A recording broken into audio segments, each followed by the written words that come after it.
Hello again, and welcome to whatever it is I'm calling this series, if it is even a series.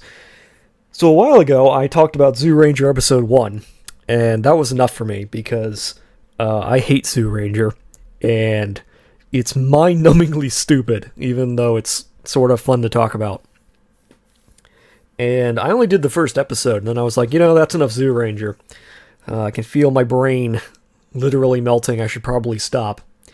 But I failed to mention, half intentionally, that episode 1 is a two-parter, or I should say part 1 of a two-parter, and I never did the second part of episode 1, and that's why episode 1 ends with a giant Leonidas punching a hole in a building and stealing a shrunken-down space shuttle which has 2 children in it, who again had been to space. Which, honestly, if you said that sentence to anyone who didn't know what you were talking about, they'd probably have you committed. That's the sort of logic we're going to have to deal with Zyuranger. So I figured, I should probably sit down and talk about the other half of episode 1, the second part of the two-parter, because maybe we'll get some answers. Spoiler alert, we're not going to get any answers, but I feel like for a completionist, actually sit down and talk about this. So let's just get into episode 2 / the second part of episode 1. And let's just hope it's not as stupid as the last one. So in episode 2 with a recap. Super helpful because it tells me everything I was supposed to take away from episode 1. And I think I got most of it right. Because they're like, after millions of years, the witch is back. They did add some things I didn't get, which is, they say that she's here to conquer Earth, which is not the case. That's just straight up wrong. Because in episode 1, you'll recall, assuming you watched or listened to that episode, she's just here to destroy the Earth. Her whole thing is, I hate, love and children, and I want to destroy the Earth because of it. And her whole plan is literally to destroy the Earth. She has no interest in ruling or conquering the Earth. They also decide that the most important thing to highlight, right after telling us that she wants to rule or conquer the Earth, is that she hates children. They then immediately to the fact that our heroes have appeared to fight her, and then they highlight the fact that they are completely useless, which is actually kind of funny, that the protagonists, rather than being described as valiant heroes who are taking her on, are described as essentially proving to be no match for her and are entirely useless in defeating her. That's a great way to hype up people about your protagonists. Yeah, they're all useless and they can't defeat her. They've proven to be completely outmatched against this one witch and her monsters. Our episode properly starts with another bizarre title card where it says, Aliens or a New Weapon, where we see TV personalities arguing that this is the work of aliens. Now, the answer is much stupider than aliens, but I feel like what they're trying to do here is make it seem like these people are out of depth and that they don't understand what's going on and they're coming to the wrong conclusion. But quite literally, the witch and her minions came from another planet that they were sealed on.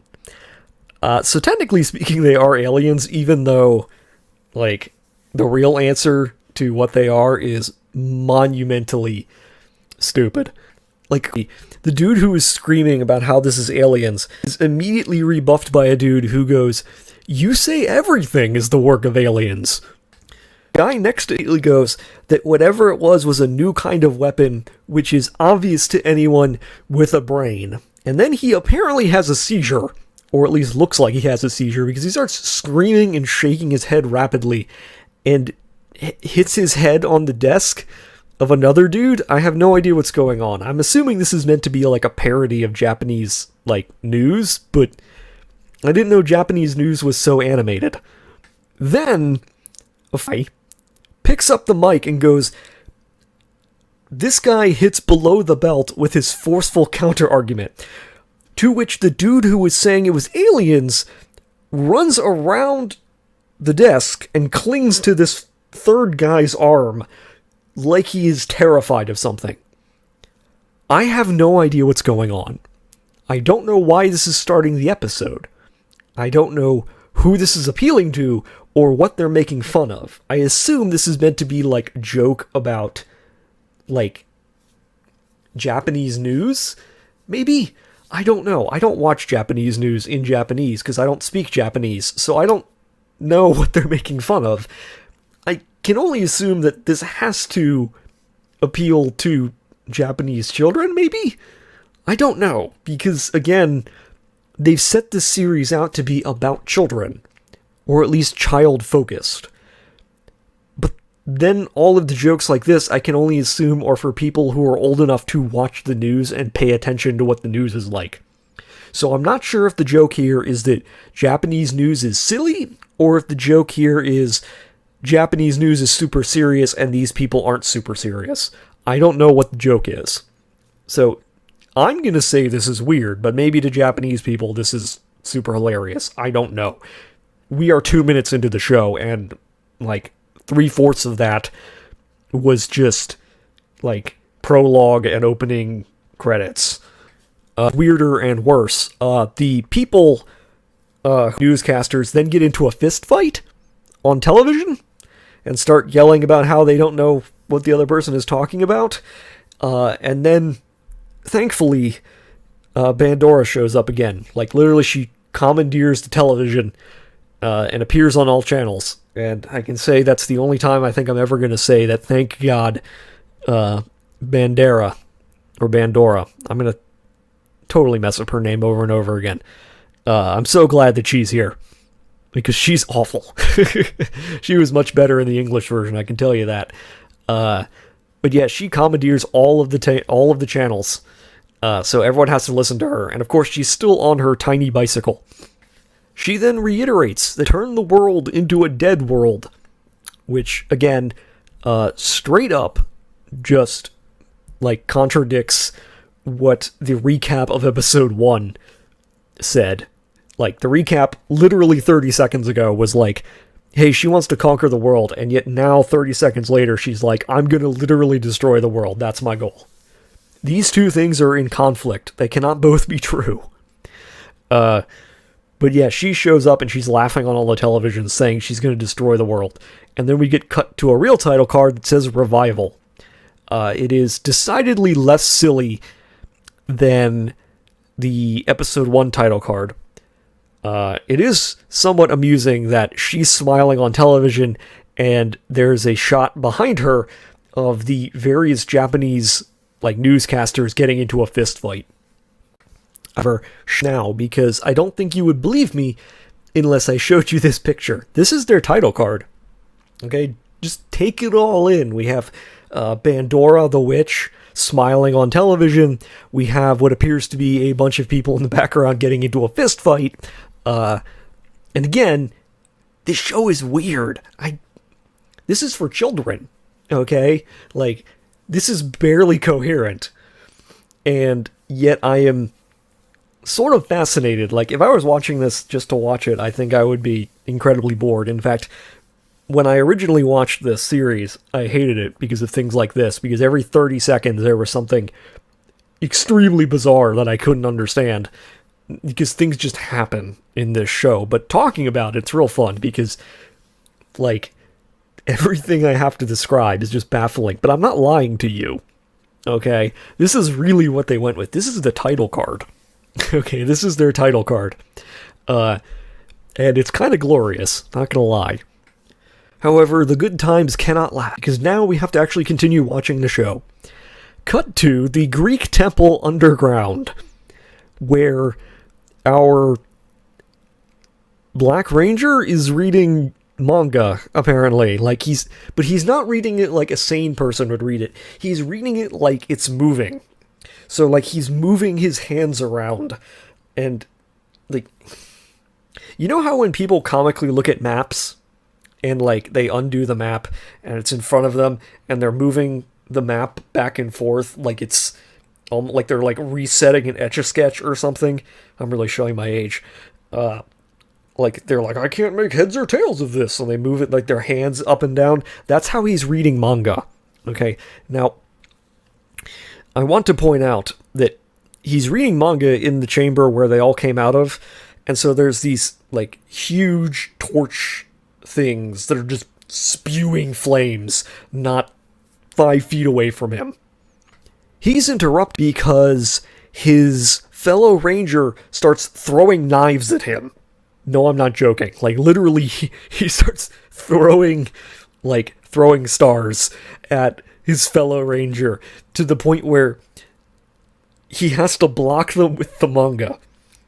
Now, I'm not sure how well manga would stop a throwing star. I'm assuming it probably could, because they're not particularly large, but still, it's a little weird that two people who are ostensibly friends would interact with one of them throwing deadly bladed objects at them. Anyway, it says that he is justified in doing this because they can't be lazing around. They need to be finding a way to fight the giant monster which stole the children. Fair point, I suppose. It's a weird time to be reading manga while there are two children who are being kidnapped and a witch who wants to blow up the world is just doing her thing. He, of course, starts with, we're still waiting, we're still waiting for our leader to tell us what to do. To which the female ranger immediately interjects with, but can't you remember that there were children there? I literally could not have forgotten. Okay, the children are so front and center they have to be mentioned every 30 seconds or something. I want to know if the show Bible for this show, demanded that they constantly reference children every, 30 seconds. Because we are only 2 minutes and 48 seconds into this episode, and they have mentioned that there were children being kidnapped at least 5 times. Our first appearance of creepy old man who is spying on them slightly. He's hiding behind a pillar listening to them. I don't know why he's hiding. Okay, he's the one who released them. They know who he is.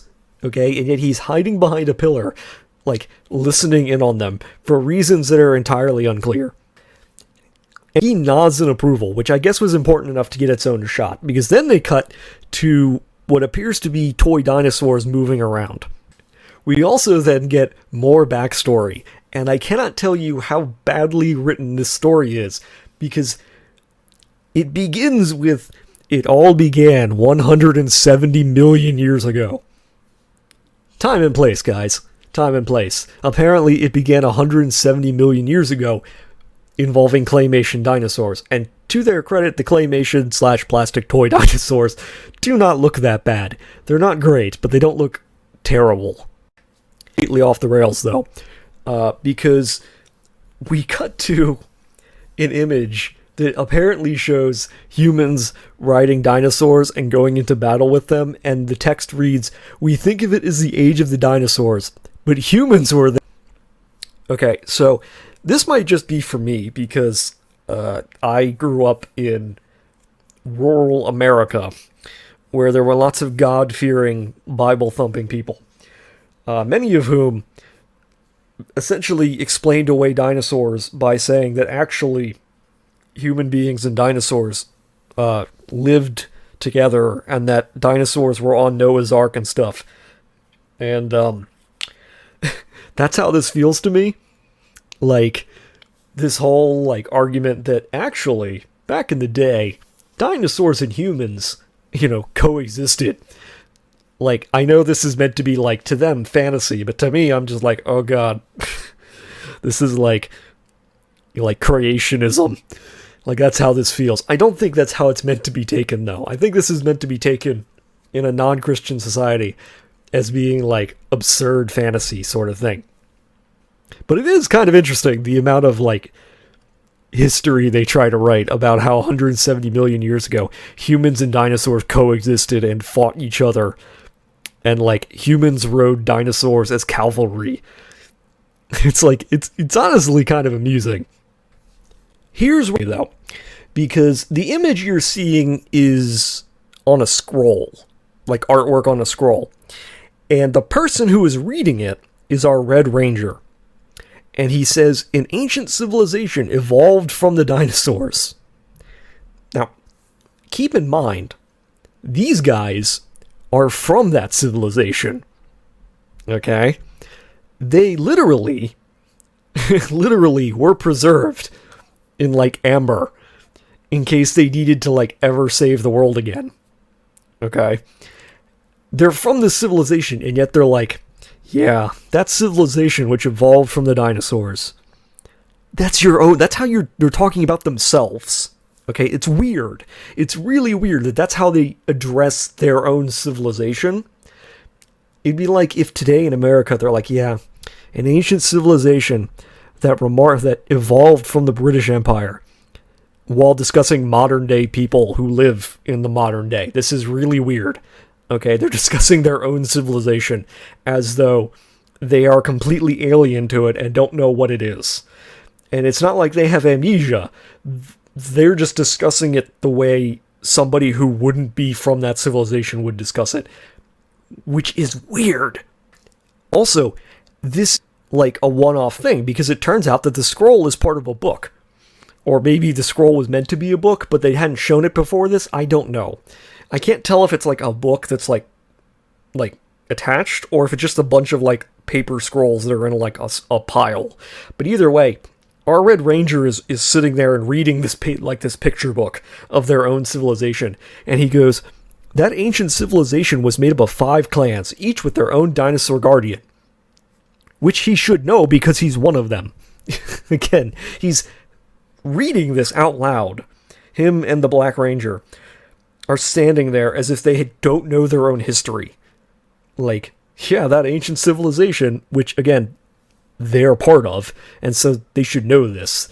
I know I'm probably harping on this a bit too much because they're trying to give backstory, but the point I'm trying to make is that it's so weird the way in which they give backstory. Normally, normally with this setup, the way in which you would give backstory is you'd have one of the characters not be from this ancient civilization. Okay? So, like, normally, we're going to have these 4 people from an ancient civilization, and one of the characters is going to be, like, from the modern day. Like, you'd have some modern day character to interact with them so that the modern day character could ask them things like, oh, what was your civilization like? And then they would give backstory. You know, they would give exposition because they'd have a reason to give exposition. Okay? It's really strange that you have these characters from this time period giving exposition to themselves about themselves. Okay? It's a little bizarre that you have your main characters reading a picture book about themselves. Okay? And the place that they came from, because they don't have amnesia. They know where they came from. They know why they were frozen. They know what their job is. They've established this. Okay? It hasn't been established that they've forgotten anything. In fact, they deliberately established that they know why they're there, and they know why they've been woken up to fight, and they know who their enemy is. They know everything. So it's really odd that they're giving exposition to themselves. Anyway, they continue to give themselves, and apparently the whole world lived in peace, which is very strange, because the image that you're seeing on screen apparently depicts a battle between dinosaurs, or humans who are riding dinosaurs of different tribes. So apparently they didn't all live in peace, because that's just contradicted immediately. But yeah, according to our exposition, the world was peaceful until Bandora showed up. And Bandora apparently decided to destroy humanity and turn the Earth into a wasteland. Apparently that's what Bandora did last time. We then get some exposition that apparently explains what I was just talking about, how it didn't look like they, lived in peace. Because it cuts to, like, a new page, and it zooms in on the mural kind of thing in this book of, like, a gruesome battle about, like, humans riding dinosaurs facing, like, other humans fighting dinosaurs. And, like, there's a picture of them, like, a dude being stabbed with a spear, and there's another dude who's, like, in the mouth of a dinosaur, and it's oddly graphic. Like, I didn't show it on screen right now, but, like, there's a number of images they show where it's like, this is the battle, and all I'm thinking is, this is a weird way to show a kid, like a children's show. This is a weird introduction. like people who are dead, like spears in them on the back of dinosaurs, and there's blood, and it's like really bizarre. Like, it looks, I think what they're trying to like emulate is almost like a medieval like manuscript. I don't know if it's like medieval European or maybe even like medieval Japanese like depiction of a battle kind of thing, where it's all 2D and they haven't discovered perspective yet. But it's oddly graphic. And again, this is meant to be like a children's show. This isn't meant to be like the super dark and gritty, you know, Jetman that came before. This is meant to be Zyuranger, which is much more child-friendly, and yet we have a depiction of a graphic battle with people dying all over it. It's very odd. Cut Red Ranger closing the book and saying, "In the ensuing battle, I lost my father, the king, my mother, the queen, even my 10-year-old sister." And he, like, grabs, like, the side of the desk and clenches his fists in anger, and I'm like, again, really dark. Really dark for this children's show, because it zooms on his face, and the way they position the shot is there's, like, a flame, like, in front of him that's burning, and so you get this image of, like, the protagonist staring into the fire in anger about his dead family from 170 million years ago. I don't know if this is on his part. I don't know if this was, like, shot in multiple takes or what, because he then goes, "Thankfully, we were saved," and then reopens the book that he closed literally 10 seconds before. Like, he goes from, "Yeah, my whole family was murdered," as he closes the book, and you think he's going to move on, and then he goes, "Thankfully, we were all saved," and then reopens the book again, and I don't know why he's doing this. I don't know if, like, he wasn't supposed to close the book. I don't know if, like, they had to do this in 2 shots. I don't know why they did this. It's really weird. Like, if the whole plan was the book needed to be open because he needed to move to a certain page, you would leave the book open. You wouldn't just close it and then reopen it, same conversation. Here's where we get to the real meat of this series, because we get our first shot of the stock footage that we're going to be seeing of the dinosaur Zords. You know, they're giant robots. Because they're like, "Our clan's guardian beasts appear." Now, I don't know if this was, like, intentional or accidental, because they're very clearly robots. They are very clearly giant robots. Okay, we're talking giant mechanical machines, and yet everything in this series up till this point, everything that we've seen of this civilization has depicted it as being like a medieval style civilization with monarchs and like melee weapons and, you know, that sort of thing. And yet our first shot of the robots are very clearly robots. They look like robots. In fact, I don't want to say this, but like the yellow saber-toothed tiger robot looks like the yellow robot from Voltron. Like, almost exactly. Like, it looks like they took the Voltron toy robot and modified it slightly so that it, like, was legally distinct. It's a little weird. And I don't know if it was intentional that they were going to call these beasts rather than robots, because they're very clearly robots, but as we'll see in this series, the beasts are alive and can talk and have personalities, so they're clearly, like, animals, or they're clearly meant to be, like, biological animals or something, despite the fact they are very clearly robots.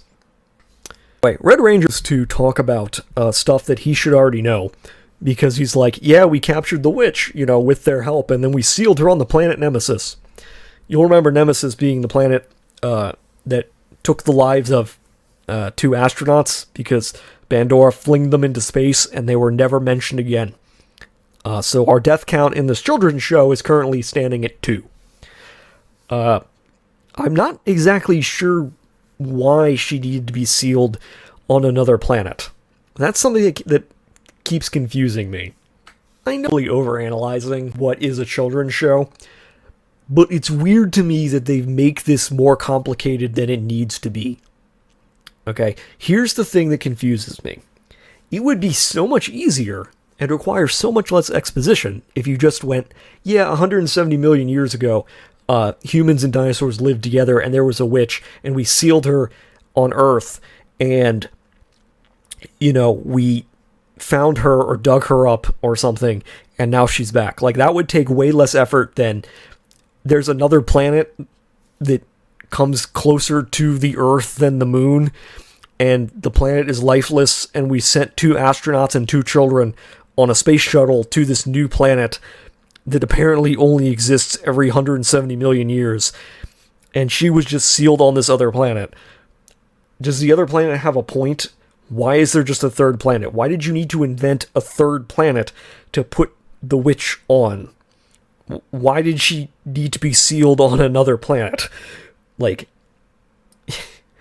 okay, so in Power Rangers, the series that uses this series as stock footage, they just call it the moon. They're just like, yeah, she was on the moon. And that also is way easier than trying to explain the fact that there's a third planet.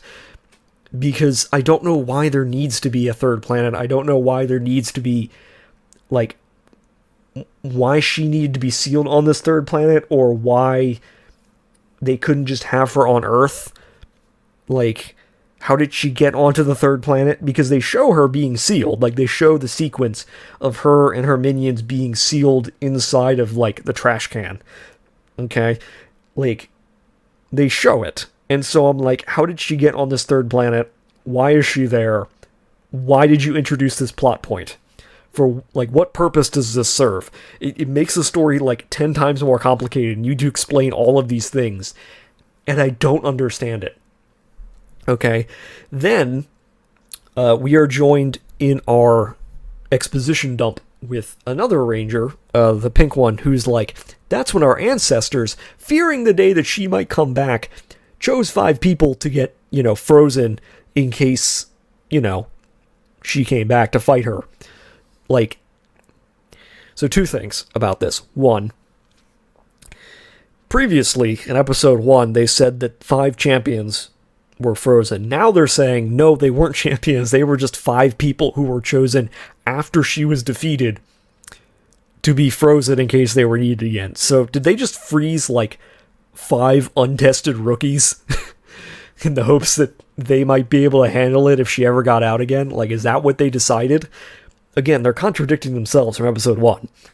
And again, why are they telling themselves this story? They know their own history. Okay, they already know all this. Some people get really mad when, modern, like, scriptwriters begin scenes with, as you know, because it's like, if they know it, why are they saying it?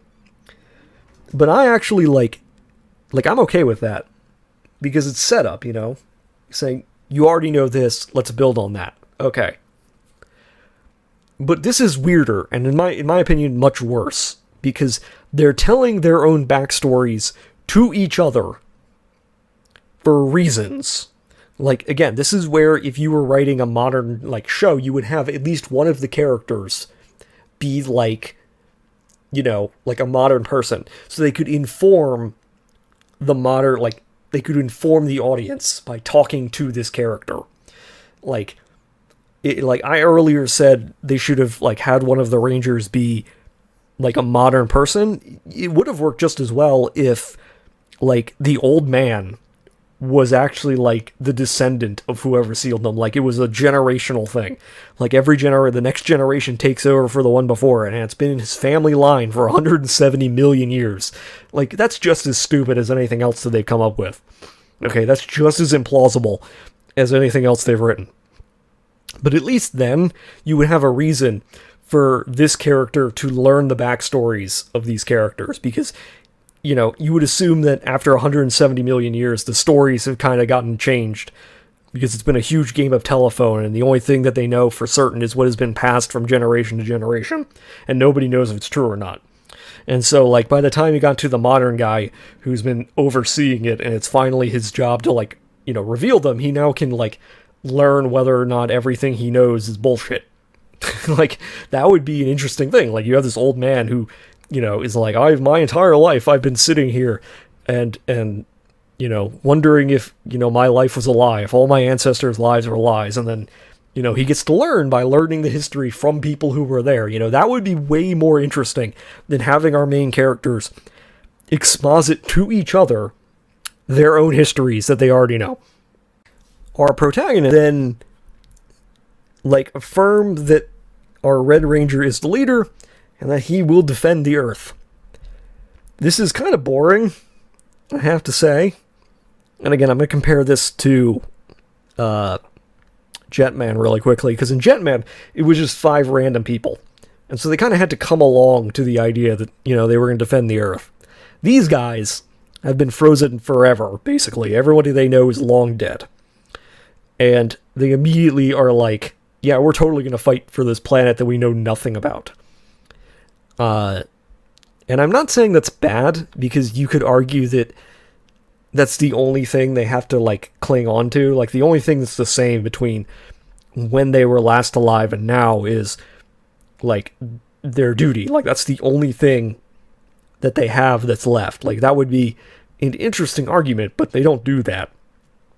In fact, they just, immediately jump onto, this is our duty and this is what we're going to do, and it comes off really flat. These aren't really characters. And this is going to be a major problem for most of the series, where they don't really characterize any of their characters. They all get, one-note character development, basically. They're not so much characters as they are, archetypes, I guess. And I know that's fairly normal, but it's a little disconcerting, because, they just slot these characters into whatever plot of the day that they need, and they don't really distinguish between them. It's a little hard to see now in the first episodes, but in later episodes where they're just slotting in individual characters, to different series, they don't really distinguish between any of the characters. So we have 5 main characters, and of them, the only one that gets really any character development is the red one, and everybody else just sort of blends together. And it's a real problem when you're trying to tell a character story. Anyway, we cut away to the moon, where Bandora has put her disco ball palace, again, which looks like a casino. And again, this also raises another question. Why did they need a 3rd planet at all? Why did Nemesis, the planet, need to exist? Because, Bandora doesn't go back there to put her palace. She puts her palace on the moon.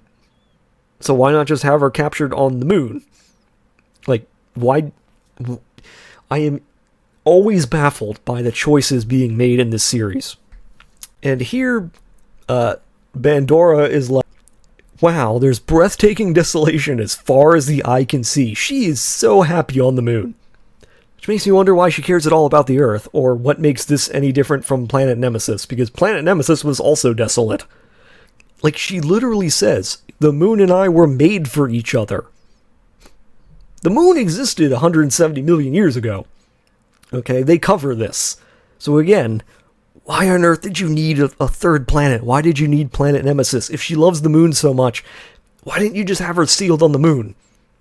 Why did you invent a 3rd planet? They could have, even if you wanted to keep the space shuttle thing, even if you wanted to keep them, you could just had them go and land on the moon. Would have been perfectly fine. You didn't need to invent a 3rd planet that never comes back into the story. That grubby old Earth is unworthy of greatness. And I have to ask, if she feels this strongly and loves the moon so much, she could just keep it. There's no one else living on the moon. It's not like humans in this universe are living on the moon. This isn't one of those series in, the Sentai universe where people are living in space or, terraforming planets, like they are in, 5-Man, I think. Nobody's doing that. The moon is free. If she just wants to keep the moon, I'm pretty sure the people of Earth would be like, oh, okay. Enjoy the moon, I guess. I think everybody could be happy about this. I don't know why she wants to destroy the Earth. If she just wants to live on the moon and keep the moon, I think everybody would be totally okay with this. But we then cut to her minions fighting each other, and the Goldar, who is not Goldar in this universe, sleeping on the floor. I don't know why. He's just laying in a corner, sleeping. I don't know what's going on with him. He looks like Okay, so like you know how in most media, if you want to depict somebody as like down on their luck or homeless, you always have them like slouched against like a wall, and they have like a cardboard box over them or something, like the stereotypical way you depict somebody as being down on their luck. That's how they film him. Okay, he's like in a corner with his sword laying on top of him, staring off into space like he's high out of his mind. In fact, I'm going to show you this just because it's so funny.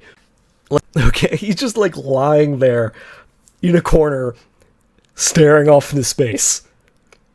This is one of their main villains. Like, this is the dude who's meant to be like the strong guy out of like all of their bad guys. So in the first episode, it kind of like gave a hierarchy almost. Okay, where you have like the small guy who's really smart. And then you have the two, like, comic relief side characters who are constantly bickering, and you can see them in the background right there. And then you have, like, the big guy who is, you know, tough and strong, and he's, like, you know, the dude who one-on-one's the main character. You know, the top, you know, the Red Ranger. He's, you know, these two guys have a one-on-one fight, because this is the top bad guy. You know, like, the lieutenant of the main villain. Okay? He's the dude you're supposed to take seriously. And the next time we see him, he's slumped in a corner, staring off into space like he has no idea where he is. A+. 10 out of 10, no notes. Anyway, cut to our two comic relief side characters who are rigging up yet another implausible Rube Goldberg machine to kill these children that are still in the shrunken down space shuttle. And of course, in case you've forgotten that there are children in there, we get a shot of them screaming, which I'm 90% sure they replayed from the first episode. I'm not sure. I'm very confused though about the fact that they can't just kill them. They can't just destroy the shuttle. She's having her two comic relief side characters rig up yet another implausible death trap for them. You'll recall in the first episode that they rigged up a really implausible death trap that the Rangers then showed up and foiled.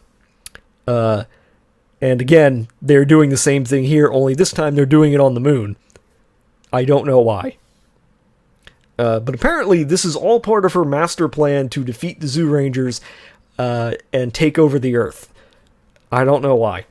I don't know how any of this fits together. Apparently it does. I guess it's good that she likes her job, though.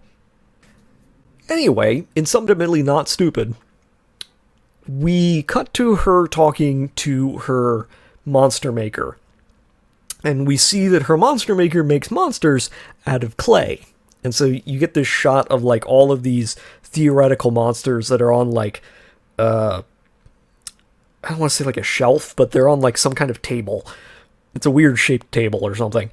Anyway, they're all like these clay creatures that he has sculpted, and they're all sort of vaguely sculpted. They're not like masterpieces. Also, they move. So apparently when they've been sculpted, they are now sentient, or sentient enough that they can react to Bandora's voice. And he is also sculpting one on like a kiln kind of thing. I don't know what you call it. It's like one of those wheels, those clay wheel things. Like he's sculpting a monster. And that's actually a really cool idea. I actually think that's like an interesting idea. Like, how do you make monsters in this universe? He creates them like art projects. So like all of his ideas are like, I've come up with this idea and I'm gonna sculpt it and turn it into something brand new. Like that's cool. Like that's a cool idea. You could do something with that idea. The other thing I think about this setup is that Bandora is like, when is it going to be finished? When is my monster going to be finished? And he's like, you know, you have to have patience. You can't rush art. You can't rush true art. So he's an artist. We have this guy has more characterization than most of the Rangers do at this point. Okay, we have characterized him in the first episode as somebody who cannot stand his fellow minions, who thinks they're idiots and thinks they talk too much, and who deeply loves art and has a passion for creating legitimate like artwork in his mind. And we have a dynamic where Bandora is constantly rushing him and telling him, you need a monster right now. And he's like, you can't rush things. And she's like, what was that? And he's like, oh, fine. Let's just look at what I've created so far. Legit.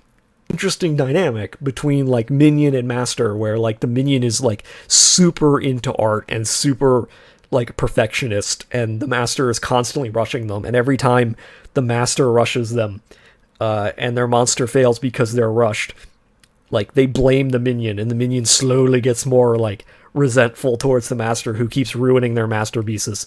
Like that's an interesting dynamic, and it'd be nice if they like played that up, but they don't, which is sad. What's interesting is that she tells him, hey, put this new monster that you're working on into the magic machine, which I think is kind of dumb. Like, it's this, again, Rube Goldberg-esque machine that has all these steam whistles and things to, you know, make the monster into a real thing, which I think is kind of dumb. I think it would have been much cooler if she just, like, used her, like, staff to do it. But I think it's interesting that he keeps complaining about the fact that she's rushing him. Like, that's an interesting thing. It's also kind of funny to me that we haven't seen the monster yet in this episode that we saw at the end of the last episode, the giant, like, King Leonidas Spartan thing, which kidnapped them. He's just, like, AFK, or, like, AWOL at this point. Like, we don't see him, and they're not mentioning him. And they're already talking about another monster to replace him, basically. So I kind of wonder, like, did they, like, in writing this episode, did they just forget that he existed? Did they introduce this giant monster? Or was he just like a placeholder for them until later when they need to reuse him? I do wonder about the script writing. If I could be a fly on the wall to hear what these people were thinking when they were making this show, it would be very interesting. It is here introduced to our villain monster of the week, which is Dora Skeleton. They are all called Dora monsters, I guess because they wanted to put Dora in front of them. And then whatever they were. Okay, I'm just going to say this, because the thing that always appealed to me about Sentai was not really the heroes or anything, it was the monster design. Because I always loved the fact that the monster design was creative and yet bizarre. So, like, I've looked through some of the art books of, like, the original sketches for, like, the monster designs, and I can just imagine these artists coming up with these designs and then handing them to someone and going, okay, now turn this into a rubber suit. And the costume designer is just going, oh my god, how are we going to do this? Because they're really complex. And I think one thing that is kind of similar across the board, across all, like, Sentai, like doesn't matter what company, doesn't matter what era, doesn't matter what show or property, or even what country, the one thing that connects all of them is that the monster designs are always over-designed to, like, by a large margin. Like, they can't just ever do one thing. Like, in this case, like, we have Dora Skeleton. Dora Skeleton can't just be a skeleton, okay? He can't just be a skeleton who has a rapier, who looks like he's some kind of, like, musketeer. Okay, like when you get the full design, he's got this cape and he's got like a rapier, and you're like, okay, so he's going for, like, I don't know, some kind of, like, you know, skeleton, like, musketeer look. No, his head has to come off, and he has to have a witch's hat, so he has to be a wizard musketeer on top of being a skeleton. So we have a monster skeleton who is wearing a cape, who can take his head off, who, like, has a wizard's hat. Like, it's all over the place. Like, the design is all over the place.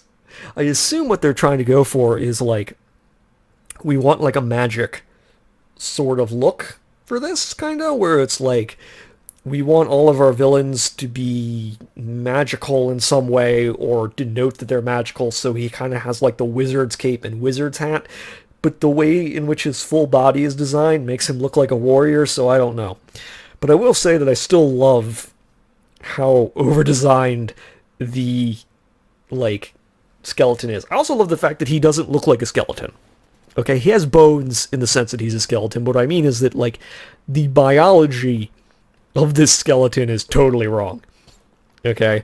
Like, the rib cage has too many ribs and they're all shoved together. He's got, like, his collarbone, or, like, like, he's got bones that physically connect to his neck, and his neck is only, like, 3, like, vertebrae. Like, he's... Yeah. I mean, I guess on some level it's supposed to look like this, because, again, it's supposed to be like a clay model that they've turned into a real, like, full-bodied monster. Okay? And a clay model that's really small is not going to be biologically correct. That's fine. It's just really funny to me that he's a skeleton, except he doesn't look like a skeleton. Like, he doesn't, like, I couldn't put, like, flesh on this creature and have it not be a skeleton. You know? I mean, his shoulder blades are like... They're like Saiyan armor from Dragon Ball Z. Like, his shoulder blades are 6 inches, like, out past his arms. And it's kind of glorious. But they also work to, like, sustain his cape, which is also kind of glorious. I don't know which part I like best. But yeah, this is Dora Skeleton, and I've enthused enough about this. As dumb as this show is, as mind-meltingly stupid as it can be, the monsters are still wonderful, and I still have a place in my heart for woefully over-designed Sentai monsters. Another thing that I love about this, and again, another reason why the Monster Maker is the best character so far, is that he looks at his creation, and he tugs at his beard and goes... Not quite what I had in mind. He's just immediately disappointed. Like, he was crafting something, and she rushed him, and now he looks at it and goes, yeah, that's not what I wanted. You're a mistake. Like, this is akin to if, like, like a mother is pregnant and has the kid, and the first thing she thinks of, or says, when she's handed the baby is, not quite what I had in mind.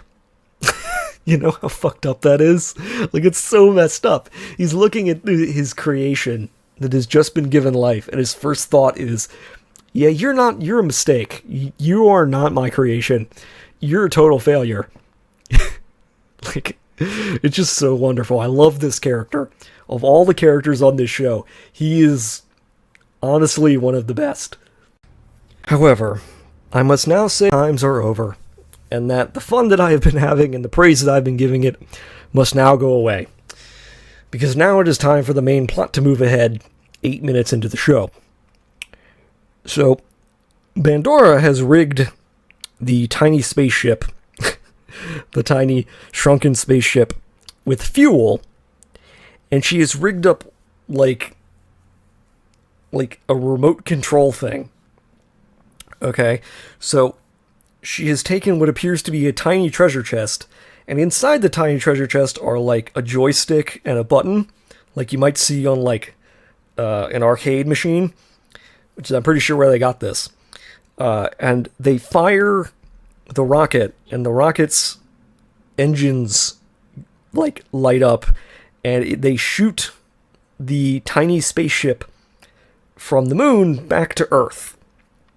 Okay, and then Bandora looks through her telescope, where we get zoomed in shots of people running away, and we see the tiny space shuttle, which is clearly a toy at this point, running along the road. And her plan, it turns out, is that she's gonna rig the space shuttle like an RC car and make it chase random Japanese civilians to get the random rangers to see it so that they will jump out and fight her, I guess. Like, this is her way of getting their attention. I don't know how else to explain this. This is not a good plan. Okay? Like, her plan apparently boils down to, I'm going to turn the space shuttle into an RC car and chase/annoy random Japanese civilians who, for reasons that is not explained, are going to run away from it rather than just pick the thing up. Because, again, this thing probably, at this point, only weighs a couple pounds. And if they want to stop it, they could just pick it up. Okay? Like, if this thing ran into you, it might give you a bruise, but it probably wouldn't hurt you. And again, it does not help the fact that they're keeping it small, so that the video of this thing going along the ground is, like, highlighting the fact that this is not fearsome at all. Like, if you were going to do this today, the way you would do it was, like, you would take, like, a full-size space shuttle and have that, like, driving down, like, inner city roads or something. You know, you would depict this huge space shuttle moving down the road.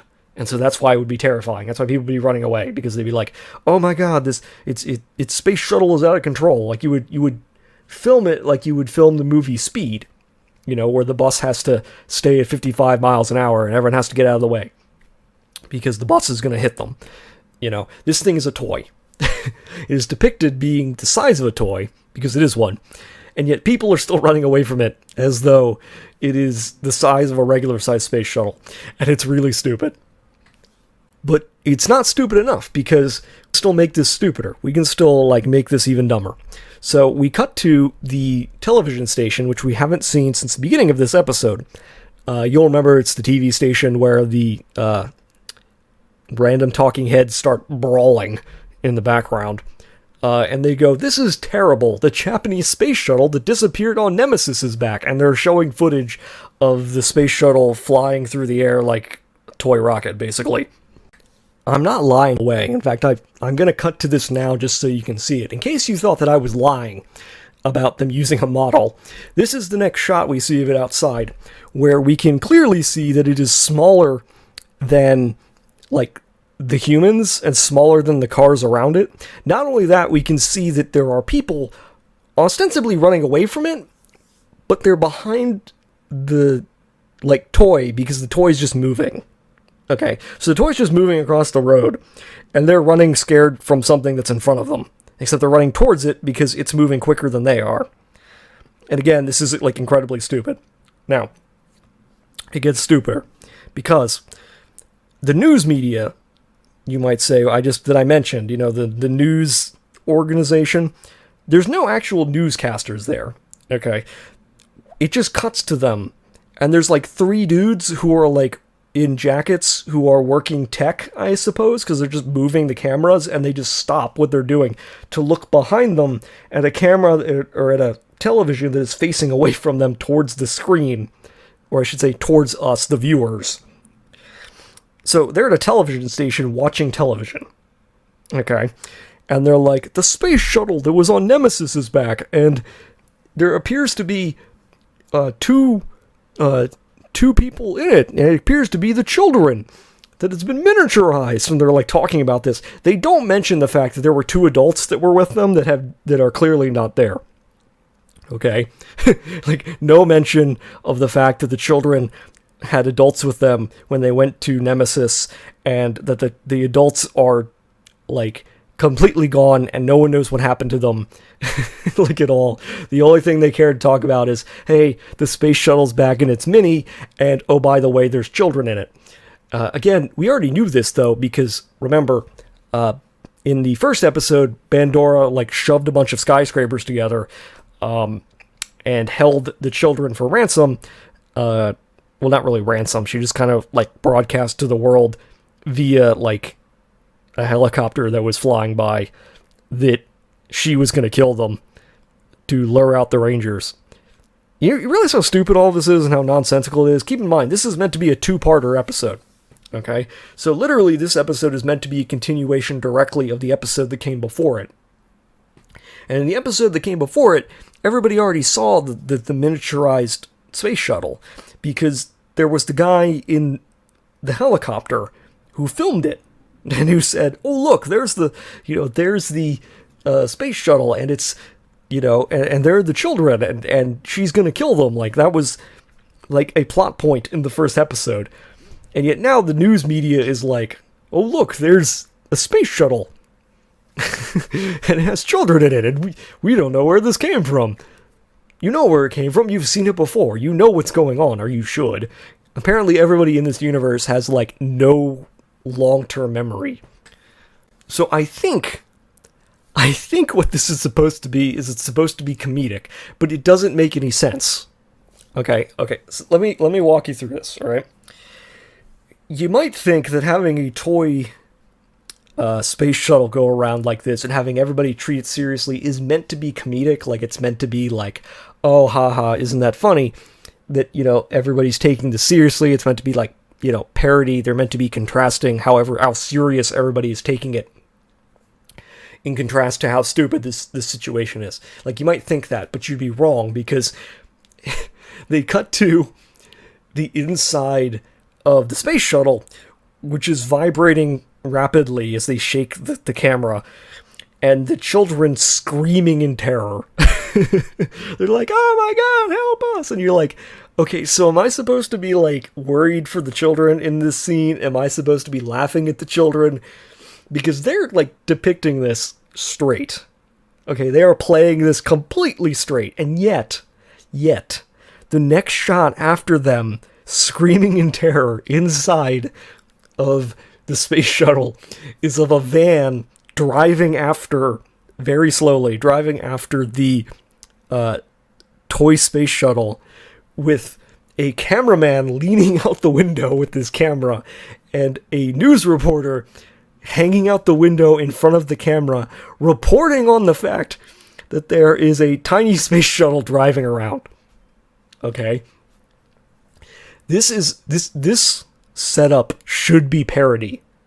Okay? This whole thing should be comedic. This whole thing is so absurd that them playing it straight should be like a joke. And yet, the fact that they're depicting the children as being horrifically terrified, screaming in terror, and being, like, legitimately in danger, makes me think it's not supposed to be comedic. And it's such a weird juxtaposition. Like, if the best thing that you could do in this situation, like, if you wanted this to be comedic, like, you have the setup, you have the perfect setup, you just don't show the children. You just have this toy space shuttle flying around, and all the people going, oh my god, it's horrible, and having the news media react to this like it's a huge event.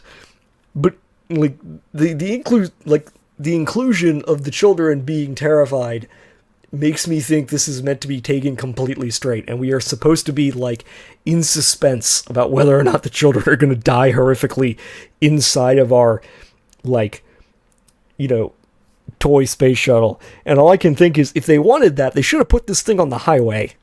Like, that would have been way more, like, suspenseful. Like, imagine if you were, like, you took the toy space shuttle and you had it driving the wrong way on the highway. Like, oh no, is the space shuttle gonna get hit by a bus or a car or something that doesn't even see them? That would have been, like, suspenseful. It's driving at, like, less than 10 miles an hour down city streets and is being followed by a news van. So apparently this is not, like, super terrifying, and yet it's being depicted as though it is in fact super terrifying. It's really weird. Actually, you know what? I'm going to show you this. I'm going to show you the news van, because it's worth doing. Because crazy alien guy is back. The dude from the very beginning of the episode who was like, it was definitely aliens. Aliens definitely are responsible for this. He's back. He still has his job, despite the fact that he got in a fist fight with the other anchors at his news media station. He is still employed, and he is on the case of the shrunken, out of control space shuttle. He is driving around with a news crew, and he's like, could this truly be the work of aliens? Again, this is meant to be serious. This is not meant to be comedic. This is meant to be serious, or at least I assume it is, because they literally showed the children less than 10 seconds before the scene that you are now witnessing, screaming in terror. Okay? I do not understand what tone they are going for, because this guy right here makes me think, oh, this is meant to be hilarious. But the children screaming in terror is, which is, again, the children are meant to be, like, relatable for the kids who are supposedly watching the show, who are the target audience for this show. So I can only assume that they're meant to be horrified. But then you show stuff like this, and this makes it seem like I should be laughing hysterically. It's weird. Actually, no, I'm gonna prove, because then they cut back to the screaming kids. Here's a shot of them. You can see it right now. These kids are being told to act terrified, okay? These kids are being told to scream and act like they are in fear of their lives, okay? This is the shot that they're splicing in between shots of weird alien-obsessed news reporter guy, okay? Look at those faces. Okay, those are not the, like, this is what we're supposed to be looking at.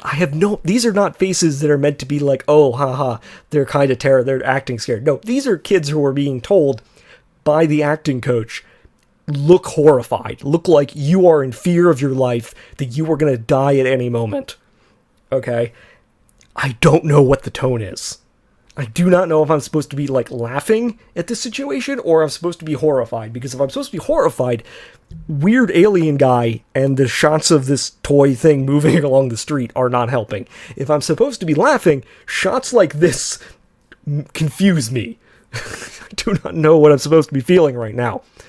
Also, my idea that I said like a minute ago of them driving on the wrong side of the road, except they're driving on a one-lane road, and the cars are moving at, like, I don't know, like 5 miles an hour. They're, like, barely moving. And the toy is swerving between the cars on this one-lane road, and we're supposed to, like, see this as horrifying because it's shot from the perspective of, like, a wide-angle lens from the toy, and, again, it keeps splicing in shots of the kids screaming. And I'm like, how did any of this make this to air? How did anybody look at this and go, yeah, wrap this up, perfect. And then we cut to another thing. So then we cut to more cars stopping, like, short, and footage of a wide-angle lens of them zooming, like, driving up to the camera.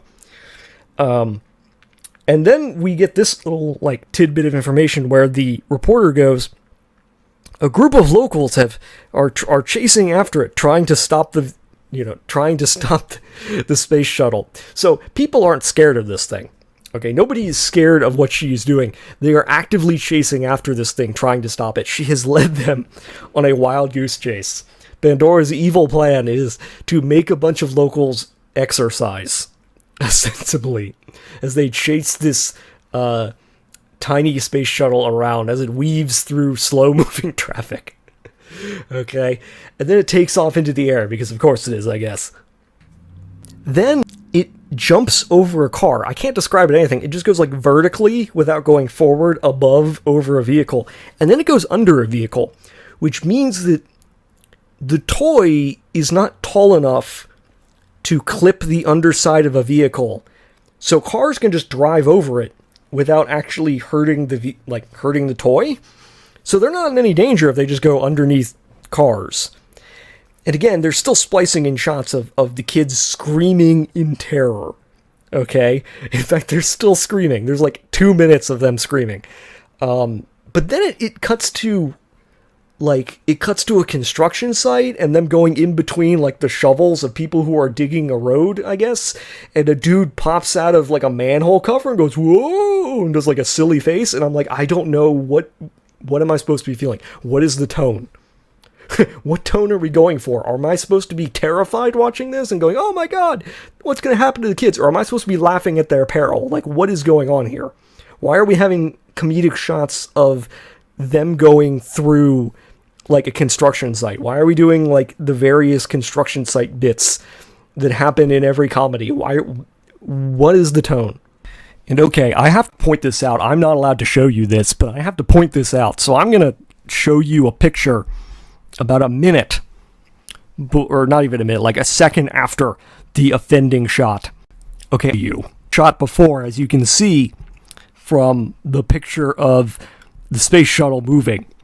Now, you're going to see on this picture right now, there's 2 girls, okay? And they clear to be in some sort of school. I'm not sure if they're middle schoolers or high schools. What I do know is that they are both wearing skirts. And some of you have already put together the pieces of what I'm about to tell you. And you're probably like, oh no, this is a children's show. You shouldn't be doing that. Yeah, they do that. Okay, the space shuttle flies past them and blows up their skirts. And I'm not lying to you. I would get banned on YouTube if I showed you. Like, if I showed you 2 seconds, like literally 2 seconds ahead of the shot you are currently looking at, I would get banned on YouTube for indecent exposure, because there is a full-on panty shot in this image. There's literally 2 seconds from here. There's a full-on panty shot on the girl on the left. Not kidding. Like 100%, if you want to go look it up and be a sicko, you can absolutely do it. It is there. I swear to you, it is one of the most confusing things that I have ever seen. How did this make it to air? How on earth did this make it? There's 1,000 ways you could like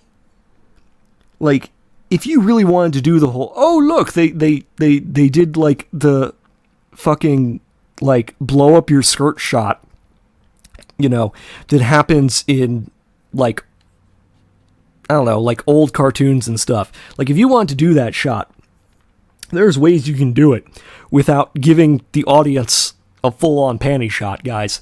Like full-on underage panty shot, no less. Like you could be like, you would zoom in on their faces, they go, oh no, and you would cut to some other guy or some woman go, oh, you know, with like a horrified face. Or you would cut, you know, you would zoom in only on their faces as it goes by. You wouldn't just show the panty shot, guys. Again, this happens. Okay, I'm not lying to you. I am not making this up for comedic effect. There is a full-on panty shot in this show for children. And I, again, do not know if this is meant to be comedic or horrifying.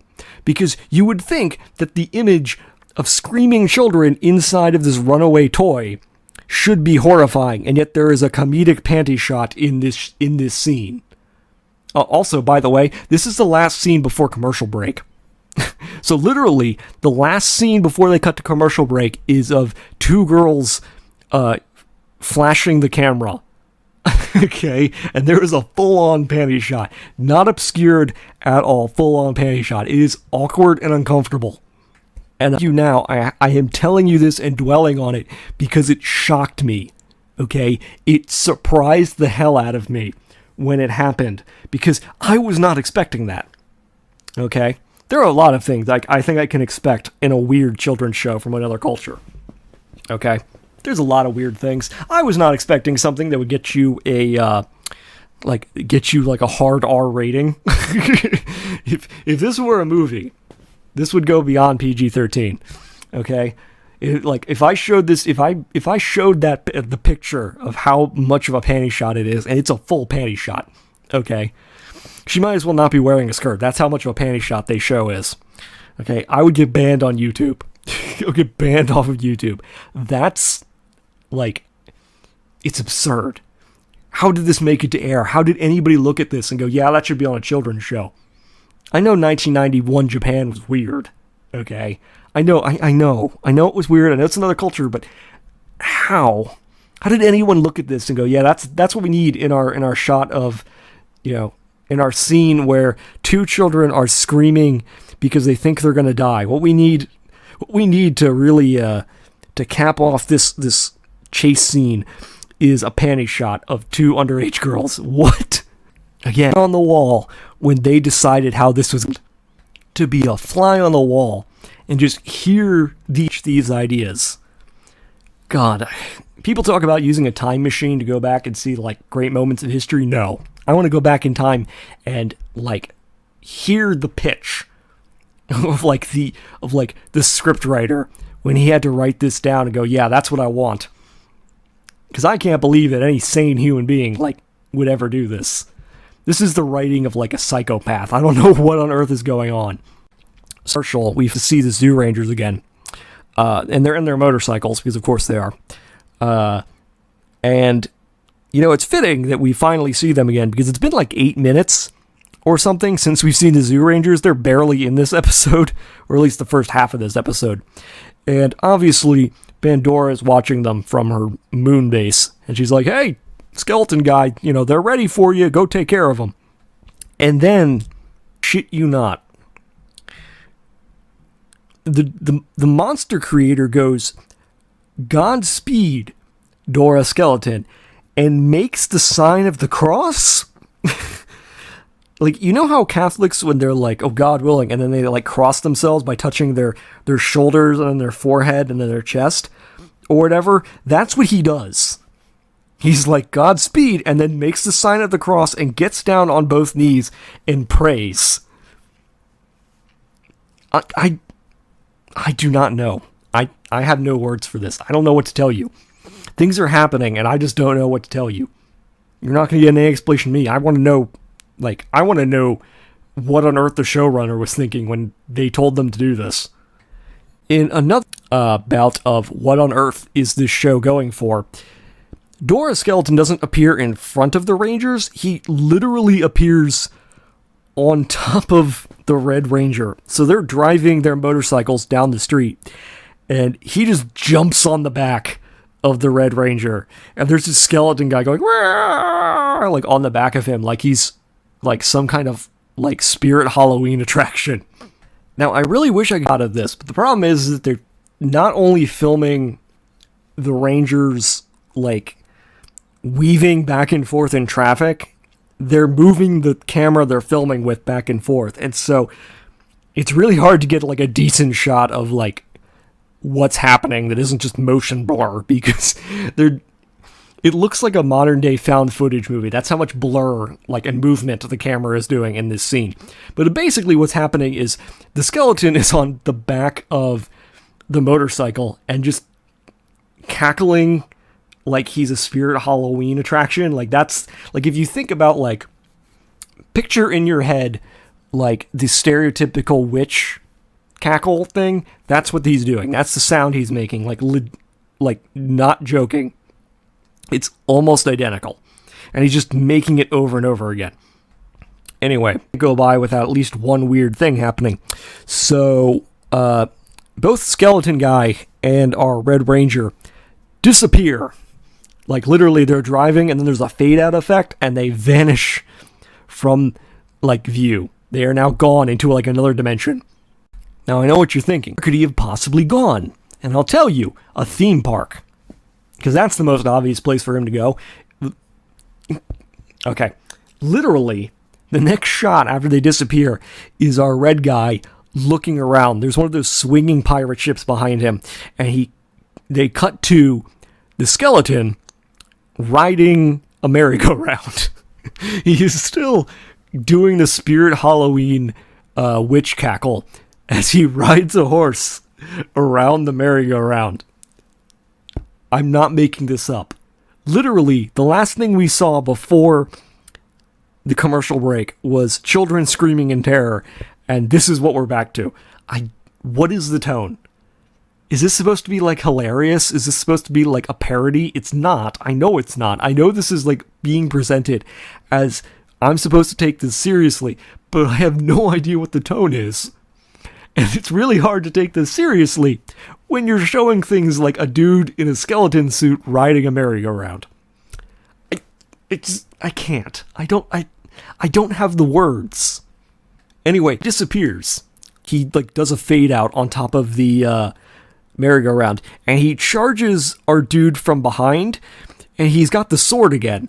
So now he does this, like, jumping thing where he, like, throws his entire body at the Red Ranger, except even attacking him from behind, he still misses multiple times.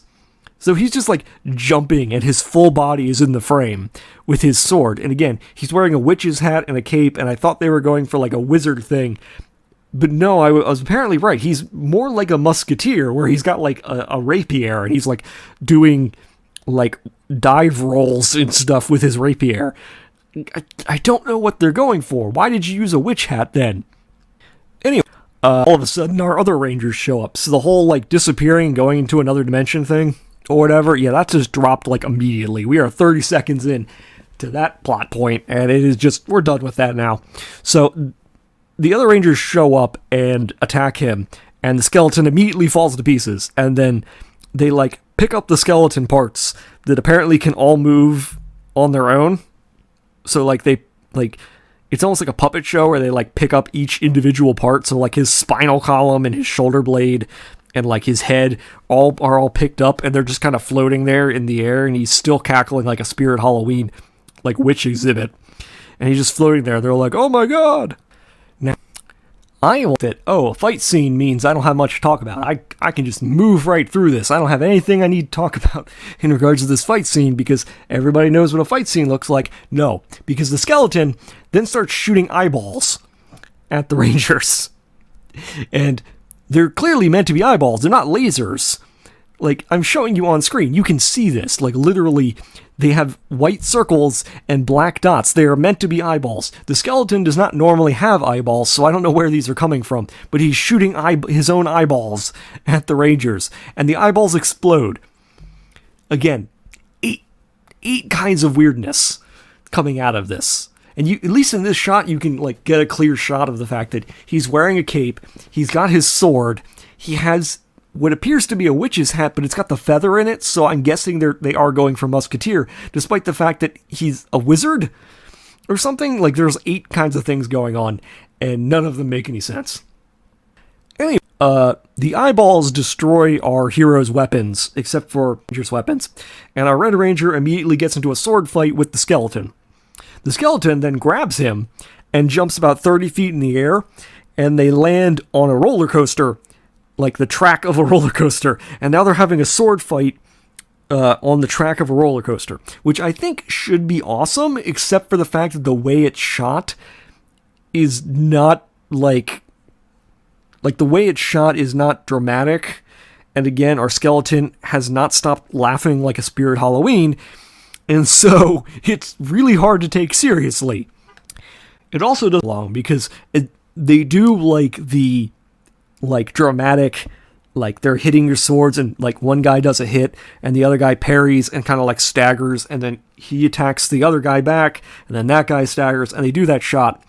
And then they only do this like once because then the skeleton just punches the Red Ranger and he's like, ah, and he falls off the roller coaster track and does a flip, but he lands on like the stone ground, and you would think this would signal that he lost, but he's not injured at all. So that makes me wonder why on earth the skeleton even brought him up there, because it wasn't to finish the fight or get an advantage, because he just jumped up on the roller coaster. The roller coaster didn't come into play. They have a 30-second fight, and then the Red Ranger falls off and then immediately gets up once he lands on the ground. So again, I don't know, like, it's such a poorly structured fight. Like, every part of this is done poorly and done wrong. Like, I don't want to harp on this too much, but, like, the way in which you do this fight scene, the way in which you do this competently is you have the skeleton jump up with him onto the track, and then they're dueling a little bit, and then the roller coaster comes through, and they have to jump over it. You know, and it's like, oh my god, is the roller coaster going to hit them? And, and they fight on the track a little more. And then if you want to do the staggering thing, that's fine, but you need to, once one of them falls, the fall needs to be like the end of the fight.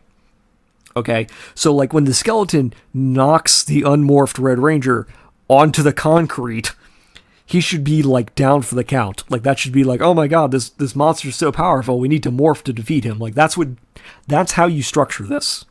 That's how you do this competently. That is not what they do. There is one good shot. There is a single good shot, and it's the skeleton jumping down from the roller coaster, and the Red Ranger uses his sword to try to like protect himself, and the skeleton just cuts right through it and breaks the sword. And it's a cool shot.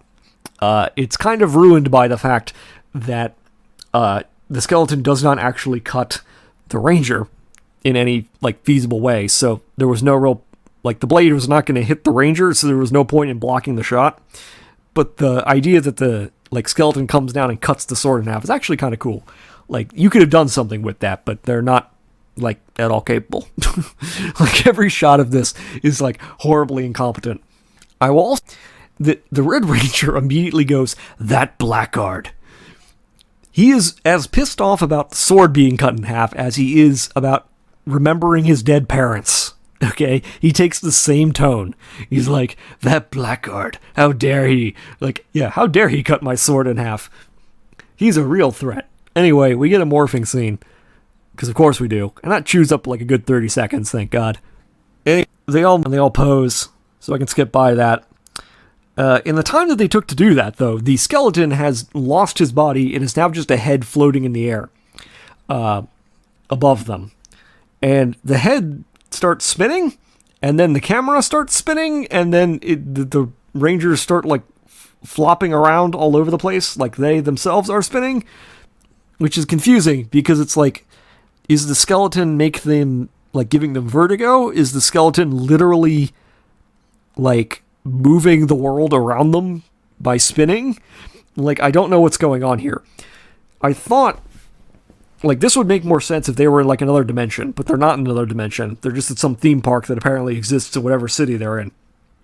Because the other Rangers immediately found the Red Ranger after he disappeared. So he has to be somewhere nearby. He has to be somewhere in the real world. So either the skeleton, by spinning around, is making the entire Earth spin around, or he's just giving them vertigo. What I can say is it's making me nauseous because the camera is spinning in, like, another direction as they're showing these shots.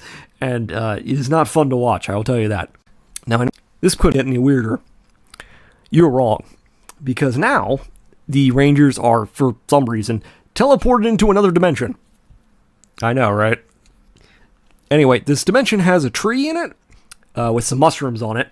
It has a smaller tree with the shrunken down,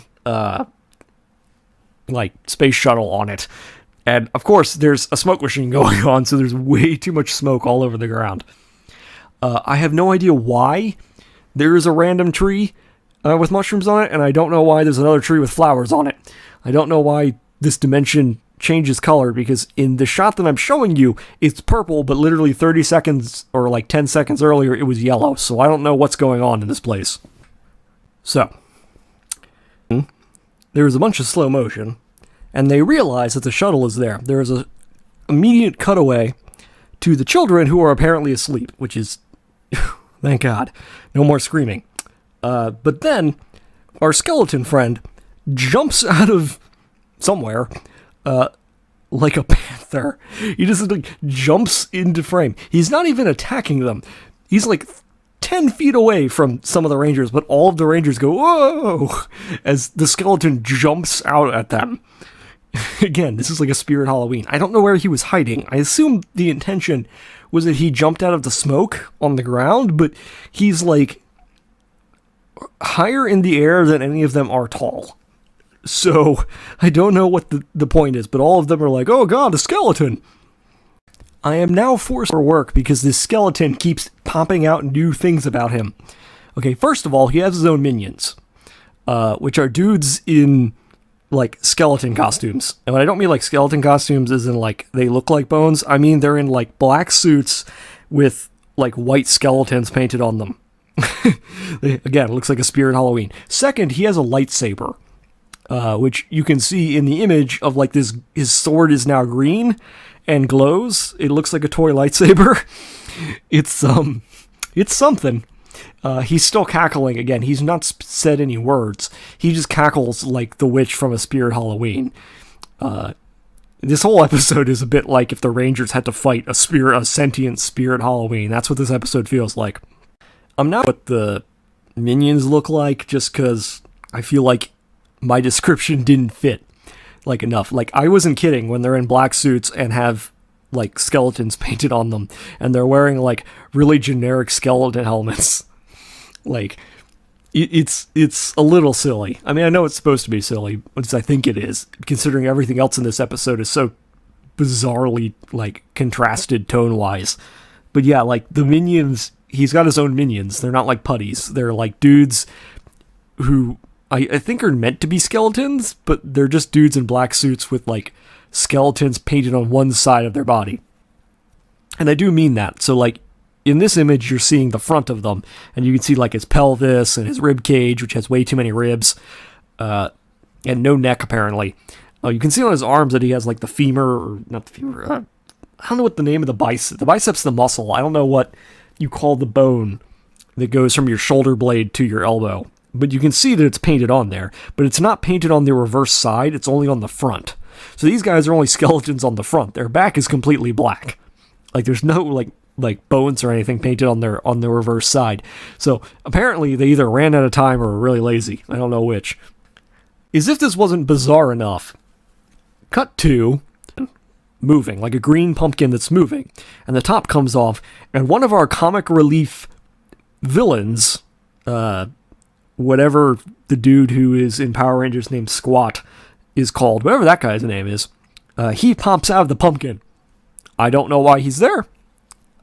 He just goes, "Oh, nobody saw me." Bro, what are you doing in this dimension where the main villain of this episode is fighting the Power Rangers, my guy? Like, he's fighting the Zyurangers. He's doing his job. What are you doing here? I should also the villain, skeleton guy, is actually winning. Like, he's in a sword fight with the Red Ranger who is morphed and has his sword, and he's still winning. He's winning a sword fight. He's doing perfectly fine on his own. Him and his minions are doing absolutely fine. They need no help. But then our squat guy pulls out a bomb, and he's like, this bomb will do plenty of good.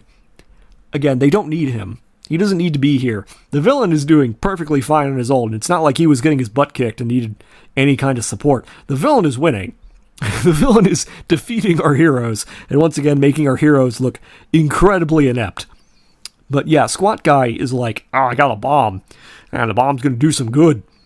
Then the other dude, the other clone, comes out of the same pumpkin. Now, I should point out that the pumpkin is not large enough for even one of these guys to be in there, which makes me think that the pumpkin is like a doorway to, like a dimensional doorway or something, because one of them should not be able to fit inside of this pumpkin, let alone both of them. Okay, and again, I have no idea what the other guy is doing there, because he looks confused. So I can't tell if he just followed the other dude in there or whatever. Anyway, more fight scene ensues because we need more stock footage. Apparently they're both in on it. Again, I don't know why. But what they do is they put this comic, like, round bomb, like you would see in, like, old 1950s cartoons, on the tree next to the space shuttle. Again, I don't know why. And it has a comically large fuse. We're talking, like, this fuse is, like, 7 feet long. Okay? And they slowly, like, unroll it. And then they're like, they start fighting over the match to light the fuse to cause the bomb to explode. Again, there's no reason to do this, because the villains are winning. Okay? Like, the skeleton guy and his crew of random skeleton minions are all defeating the Rangers perfectly okay on their own. Like, every time we see a fight, like a cutaway to the fight choreography, the Rangers are getting, like, their butts kicked. Like, they're the ones doing all the flips and going, "Oh no!" Like, literally they're taking all the blows. They absolutely do not need help. Like, the villains, I mean, do not need help. Skeleton Guy has this well in hand, and honestly, if these two weren't here, this series could have ended at episode 2. Now, a couple of things happen, and I'm going to reiterate a point I made in the first episode. In the first episode, I talked about how the scene with the 4 minor rangers, I don't want to call them minor rangers, the other rangers, were in a cage, and they were helpless until the Red Ranger showed up. And I mentioned how it made them look really stupid and helpless and useless, and how you shouldn't do that when you're writing a show that has more than one person. You should never have a show where a majority of your protagonists are defined as being completely helpless without another character involved. I mentioned this because this scenario happens again. So, the bad guys light the bomb, or I should say light the fuse, and they're watching it and giggling. Of course they are. That's fine. What then happens is the Pink Ranger turns and sees the fuse lit. And rather than going after it, rather than like being proactive and going, "I have to stop it," she goes, "Geki," which is the name of the Red Ranger, and waits for him to save the day. So the Red Ranger, who's already one-on-one fighting the skeleton guy, has to stop doing that, and is the only one who could hopefully, like, tell them what to do. Okay, our heroes are so incompetent at being heroes that when they see danger, immediately wait for our leader to take on all the responsibility for himself, which once again shows that the only one who matters in this show, apparently, is the Red Ranger, which is probably not a good sign when you're in episode 2. Then, after he tries to get to them, the skeleton guy jumps in front of him, and he spins his sword, and he strikes the ground, and he goes, "None shall pass." So now he's Gandalf. Okay? Like, that's the scene. Like, the skeleton guy strikes the ground with his sword, and goes, "None shall pass," and the ground opens up. Like a chasm. Like, the earth splits open, and, like, they're on one side, and the villain is on the other. And then the Red Ranger, because he's the only one who's allowed to do anything, immediately jumps over the divide, the chasm or whatever, or chasm or whatever. Like, he's the only one who's allowed to be heroic. He jumps over and starts sword fighting the skeleton, and he turns to his allies and goes, "Now!" And so his allies then immediately pull out their guns. Again, they could only have thought to do this when they were told to, because apparently none of them have a brain in their head except for the Red Ranger, and it's not a good look. Actually, kind of comedic happens. Okay. And I have to give them some credit. So they shoot the skeleton guy to pieces. And then they do the whole puppet thing where he, like his individual parts float again, and then he reforms himself. And the Blue Ranger, who is using the one brain cell that he has for the first time, I think ever, goes, "Not this time," and he jumps over the divide, the chasm in the ground, and he grabs the skeleton's head. He grabs the skeleton's head and he steals it. To which the skeleton's body, like his hands, like start patting his like spine, like they start patting the air, like his collarbone, like, "Where's my head?" Like, again, the head is sentient, separate from the rest of the body, and he wraps the head in the cape. Like, he wraps the stolen head in the cape, and he's like, "Hey, go pick it up." And now the Rangers are playing keep away from the bad guys who are in skeleton suits with the bad guy's head. And it's actually a funny scene. It's not meant to be funny. Like, this is meant to be like a serious combat scene, but it's actually inadvertently kind of funny that the heroes are playing keep away with the main villain's, like, floating head. Arya then, after single-handedly defeating all of the minions, which is amazing because a second before this he was like unable to defeat one of them, and now he defeats all of them in, like, with one arm basically. He goes to the edge of the chasm that was opened up by the skeleton, and he puts the skeleton's head up to his head, and he goes, "Go to hell." He throws the skeleton's head into the chasm. Now keep in mind, the skeleton's head can fly, but apparently the skeleton has forgotten this, or I don't know, maybe has brain damage from being shaken around so much inside of his own cape. But he's thrown into the depths of, like, what appears to be hell, because they cut to a shot of, like, an opening in the ground, and it's bright red, like demon red kind of color. Like, think of that. And he falls into there. Explodes. It does. And the body, oddly enough. After the head explodes, the body just kind of falls over, and it also explodes. And again, I love practical effects. I really do. I love back in the day when they used real explosions, because it's clear they set this off somewhere. And what's a little funny is that the smoke machines, or like the smoke on the ground, seems to catch on fire slightly. And I don't know if they told the actors this. I don't know if they were on the stage and watched this or something, because it's clear that either A, they used too much explosion, or B, that wasn't supposed to happen, because there's like a secondary explosion. And it's really interesting to see. I love practical effects like that. But anyway, yeah, apparently all it took to defeat this guy was to throw the head into hell. Our explosion wakes up the children, because the takes the tree that they're in, or I should say the toy is in, and they wake up, and their first sight is a giant bomb with a fuse that's ticking down, and they immediately start screaming again about how they're going to die. So these children are just like traumatized for life. Now, Agonist, the Red Ranger, immediately springs into action and grabs the toy. He is then stopped by a rumbling, and a giant hand comes in and grabs him, which causes him to drop the toy, in which the Blue Ranger picks up the toy, but which shows us where they are. So the giant hand pulls the Red Ranger out of the room, and it turns out that they are not in another dimension. Apparently, this is like a cave somewhere that either the skeleton created or Bandora created or something. I don't know. But the Leonidas guy is back. Leonidas dude is back, and he has grabbed our main character and pulled him out of the room, and we can see that apparently the walls are made of construction paper.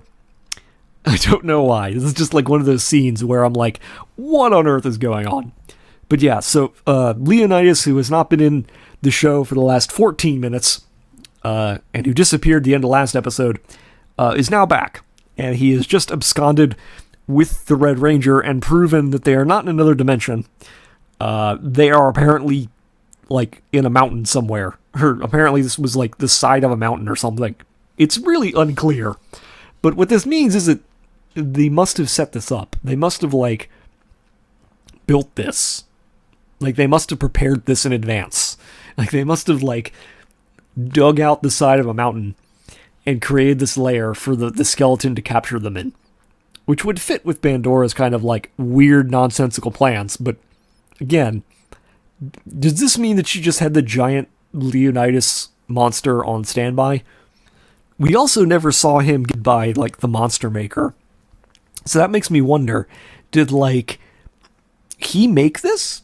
Did she find this somewhere else? Is he just like some dude who never gets any smaller? Like, you would have thought that because he's introduced at the end of the first episode that he would have been the main villain for this episode, but he's not.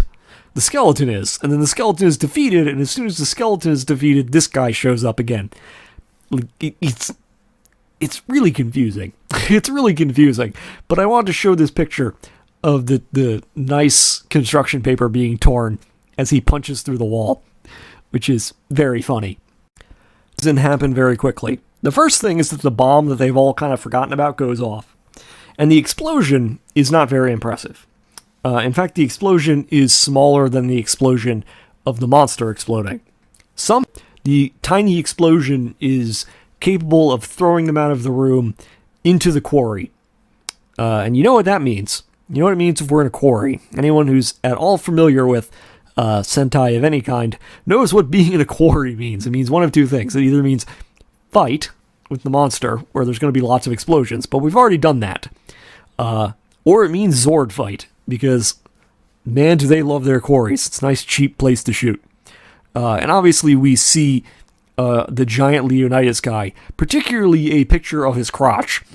And I don't really know what they're going for, because, like, on one hand, his helmet is Greek, and he's got a sword, but the sword looks medieval. And his armor kind of looks medieval, but again, that's a Greek hoplites armor, like helmet and like cuirass. So I don't really know what they're going for with this. Anyway, he's still holding the Red Ranger as they scream at him. Also, the children in the toy space shuttle are still there. Not the best place for them. Under the foot of a giant monster. And again, I don't really know why Bandora didn't go with this as her plan A. Like, I don't understand why she needed the children to be in an RC vehicle, like, driving around town, when she could have just led with, I have this giant monster and I want him to stomp around town. I'm sure that would get the Rangers to come out. But for whatever reason, this is our scene now.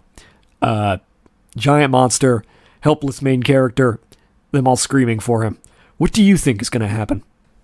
What I will tell you is it's not what you think. It is not immediately switched over to the Zords. In fact, there's a really kind of interesting shot here where, like, the monster is doing, like, stereotypical giant dealing with tiny man things, where he's like, oh, I'm going to have my big hand, I'm going to crush you. And he's like they're like, use your gun, and like the Red Ranger pulls out a gun and shoots the monster in the eye. Like, fires his gun directly into the monster's eye, and because they're using like a giant prop head for this, they light the monster's eye on fire. And it actually looks really cool. It actually looks really good. It's a decent effect of like the monster's, like, I don't know if it's what it's made out of, but it's flammable, and it immediately catches fire, and he's like, oh god. At this, he was back to doing like stereotypical giant monster stuff, and credit where credit is due to the film crew. They know how to shoot a giant monster from below at this point. So this actually, like, they know how to make it look like a size difference, even though they're shooting with actors who are the same size. So they know where to position the camera to make it look like the sword is gigantic as it comes down. They know how to position the camera so it makes it look like the guy's stomps are huge. Like, they've been doing this for like 15 years. They know what they're doing at this point. And so all this really looks, perfectly good. The problem is that the Rangers then immediately, like, escape into a cave. And they're like, what do we do now? What do we do against this giant monster? I should point out that there's only like 5 minutes left in this episode, so we pretty much know what they're going to do, but it's interesting to me that they save what everyone knows is going to happen for the last, like, 5 minutes. I should also give another interesting scene. The giant's hand comes into the room from above, and his fingers are like moving around trying to find them, and the Rangers start fighting the fingers. Like, they start trying to wrestle his fingers, because that's the only thing that they can fight. Like, only the fingers are in the room, and so they're just like, at like, one of them is like doing a boxing move, like having a boxing match with one of the fingers.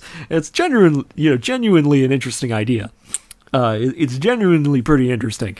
Because they could have just gone, oh god, what are we going to do? No, but they like start wrestling it and fighting the fingers themselves as they move around, which is an interesting effect. It's a very interesting, decent effect that I think, they should get credit for in an otherwise absurd episode. Well, what time it is? It is time to sell the things to the children. It is the reason we're all here. It is time to reveal the Zords. And in full fairness to them, is a pretty good scene where, like, the ground opens up and there are practical explosions, which I'm always a fan of. And there's a red filter as the T-Rex comes right out of the ground. And they make it look very impressive. I will say that it's a little weird that they're like Guardian Beast, and yet the front of it is very clearly a robot. Okay? Like, there's like buttons on the front of the T-Rex. At least that's what they look like. They could also be trying to make a T, but that just makes it look more absurd. Like, it's a robot, but they're like Guardian Beast. Like, this is an animal. Like, it's not an animal. That's clearly a robot. But I guess go with it, because they're trying to sell toys. But, and this is a big but, they can't resist ruining it. Because the T-Rex appears, alone, by the way. And our Red Ranger goes, who was that? And then they cut to Old Man. They cut to Old Man as he's on the rooftop from episode 1. You may remember Old Man spent a lot of time on the rooftop of episode 1, screaming at the air. Old Man is back on his rooftop, and he's like, Geki, the T-Rex is your guardian beast, as if everything else wasn't obvious. You mean the giant red T-Rex is the beast of the dude who was sealed behind the red T-Rex store, who's, morphs into a T-Rex, whose coin depicts a T-Rex? I never would have guessed that it's his guardian beast. I don't know why we needed Old Man to tell us this. Why did we need to cut away to Old Man screaming on a rooftop on his own? Okay, they're nowhere near this. They're in a quarry somewhere in some, like, uninhabited area, and Old Man is on a top of the skyscraper in the middle of the city, screaming at nothing. I do not know why they cut to him. He's nowhere near them. So I don't know why they needed to do this. It would have been enough for Geki to go, oh, that's the T-Rex. That would have been enough. You didn't need to cut to Old Man.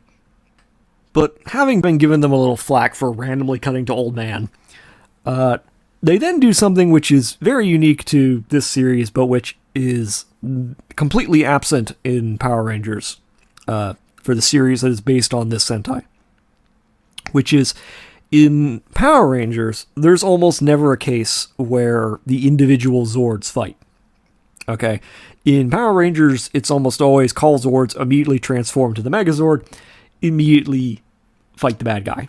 Like, that's how they choose to cut and edit the footage. In this episode, only the Red Ranger gets his Zord at first. Like, he jumps into the T-Rex, and he's like, okay, now let's go. And there's a fairly decent scene of the T-Rex having a fist fight with the giant Greek monster. Like, the Knight/Hoplite guy is fighting the T-Rex, and they're having, like, a fight where the T-Rex is punching him and hitting him with his tail, and the giant Knight guy is hitting the T-Rex with his sword. And again, I've never seen this in the Power Rangers episodes because they just cut all of this kind of footage out, which is weird when you think about it, because it's perfectly serviceable footage. At least when it comes to, like, fight scene. There's nothing particularly wrong with it. It gets really weird. I know that's a stretch, but bear with me for a moment. The other Rangers who are not in the T-Rex are just sort of watching the T-Rex fight this giant monster on its own. And the Black Ranger goes, "Give me the shuttle." And they're all like, "What?" And so they're like, they grab the toy shuttle with the kids still inside, and they go, "Hit the launch button." And the Black Ranger starts screaming at the children. He starts going, "Hit the launch button! Do it!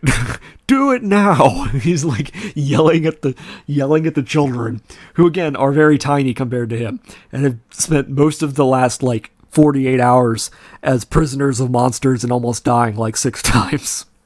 And of course, because we're in the early 90s in Japan, they have to be super sexist, because the Pink Ranger jumps in and goes, "No, you can't treat them that way. She's got to be the mother figure, because we're in the early 90s in Japan.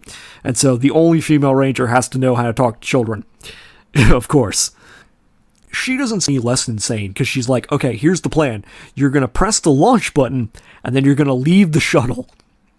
Again, not sure why.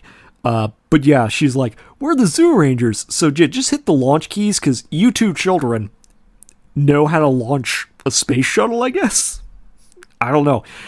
Again, the two children are the only living survivors at this point, because I assume that the two, guys are dead. In this part of the episode, I'm like, oh, those two who were flung into space by Bandora, yeah, I guess they're just dead.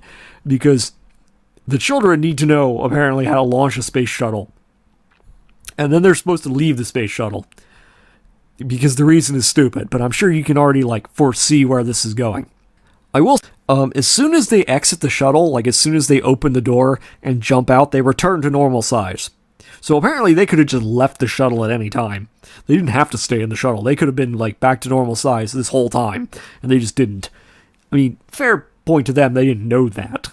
But in hindsight, they could have, saved themselves at any point at any of this time.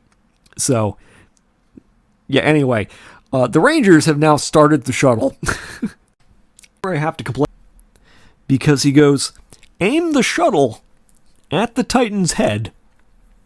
And the Blue Ranger goes, "Oh, I get it. A shuttle missile." Couple things. One, how do you know what a space shuttle is? You're from 170 million years ago, when they were apparently using swords and spears and stuff. They didn't have space travel. At least I don't think they did. Again, I have no idea how they got onto another planet, but from everything that I've seen and everything we've been shown about 170 million years ago, it was a medieval society. Which means you guys should have no idea what a space shuttle is. Or what a missile is, for that matter. But apparently you also had giant robots, so, I mean, logic is what it is. The other thing is that space shuttle doesn't belong to them. It belongs to the Japanese government. And they immediately turned from, hey, we should, rescue the people in the space shuttle, too. We should use the space shuttle as a weapon. Millions of taxpayer dollars just down the drain right there. Millions and millions of dollars to build the space shuttle. And these two chuckleheads are like, let's use it as a weapon and blow it up. Admittedly, good on them, I guess, for having creative mindset, but I would not want to be them trying to explain to the Japanese government what happened to their space shuttle. Now, I know what you're thinking. That must be the finishing move, right? They throw the space shuttle at the big monster, and it blows up, and it defeats the villain. No, that does not happen. What happens is the T-Rex gets the Titan guy in like an arm hold that you would see like in a pro wrestling move, because apparently the T-Rex has arms that allow it to do wrestling moves. Anyway, he holds the